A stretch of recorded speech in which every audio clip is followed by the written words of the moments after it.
Hello mga kaporsa, panibago na naman tayong repair. Ayan, nabali daw sabi ng customer ang kanyang ulo ng electric fan.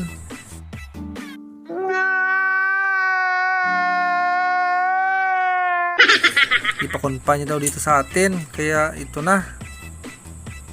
Check natin ang palibot niya. Meron daw mga Ano meron? yan, hinampas siguro ito ng mga may-ari. Lagyan natin ang bolt mga kaporsa. Yan, para madugtong natin ang kanyang niya. Okay. Siyempre ipitin natin dito yan. Nakabolt na yan sa mga kapirsa. I-lock natin dito. Dito natin adjustin. Sandali lang, kunin natin ng 1 ha. Ito. Meron tayong tools yan. Para mabilis na lang. Yan. Higpitan natin dito at dito luwagan natin yan. Para mag-smooth sa ito na. Parang na-paralyze ang kapirsa. Ang tigas ng liig niya. Paano masabi?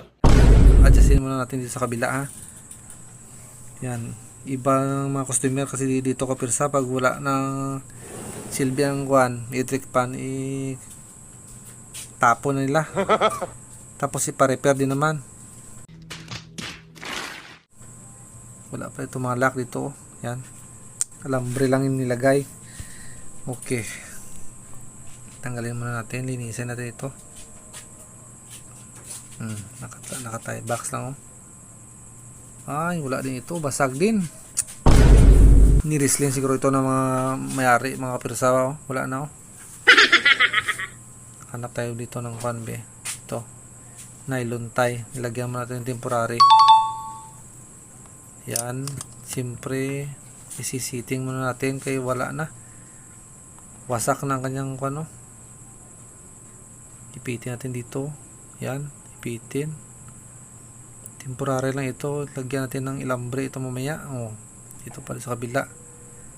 Yan. Kasi para ma-maintain natin ang niya. Mabalance siya kapirsa. Yan. Siyempre. Ito na. Alambre na natin. Ito ang pinagbabawal na technique natin mga kapirsa. Siyempre. Para makalis ang may-ari. Hindi na siya magbili ng lalagyan ng bolt dyan. Pukpukin mo lang. Ito naman sa kabila. Yan. Ikurba mo lang ang alambre mga kapirsa para ilagay sa kabila. Yan. Okay. Sige, malapit na tayo matapos. Higpit natin dito ng konti. Siyempre, pulpugin. Yan. Ayan. Okay na.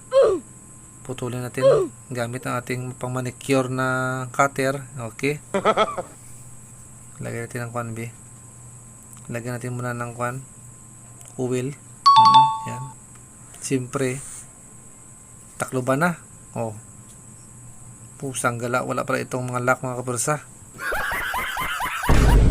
Siyempre, gamitan na lang natin ng nylon tie. Ito na. Nasaklap lang itong nangyari sa kanyang electric fan mga kapirsa. Dalawa ito. Katulad din ng problema niya. Yan. Dito pa sa ibaba. Sa kilid. Okay. Malapit na tayo matapos. Fast forward natin ng 69 para mas mabilis. Paano masabi? Yan. Simple sa taas pa. Dito naman tayo. Ilagay natin ng bolt. Yan. Pasensya niya mga kapirsa. Binilisan ko na. Ito pa palang problema niya dito. Yan. Ito naputol ang kanyang yan. Kung butungin mo ang kanyang lock sa ulo niya para hindi siyang umikot, ito na lang gagawin natin. Pinagbabawal na technique mga kapirsa. Yan, kunin natin ang bolt. Yan, hinitin natin. Maglaro tayo ng apoy mga kapirsa.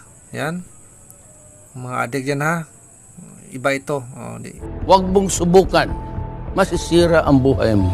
Diyan mo lagay yan. Okay. Siyempre, pag mainit na, i-screw mo lang siya. Sige, screw mo lang. Pag magbaon na siya sa loob, alam mo na yan. Pira na siya. Ayan. Siyempre, tanggalin natin. Isubukan natin kung gagana ating pinagbabawal na technique. Ayan na mga pirsa, oh. Walang gasto yan mga pirsa, ha? Isang pusporo lang yan.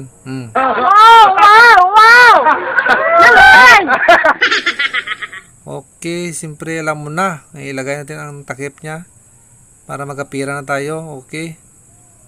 Okay naman ang lagay niya. Nagabitay pa. Ayan na. Sige. Check na natin ulit kung gumagana ba. Isisintro muna natin dito. Pugan, di ako marunong mo sintro kung umaga ka pirsa. Gabi lang. Ayan na. Ito, subukan natin kung sasabog ba o hindi. Be. Ito na. Uy, gumagana ka pirsa, oh. Nice. Nalamigan nating meow. Thank you very much.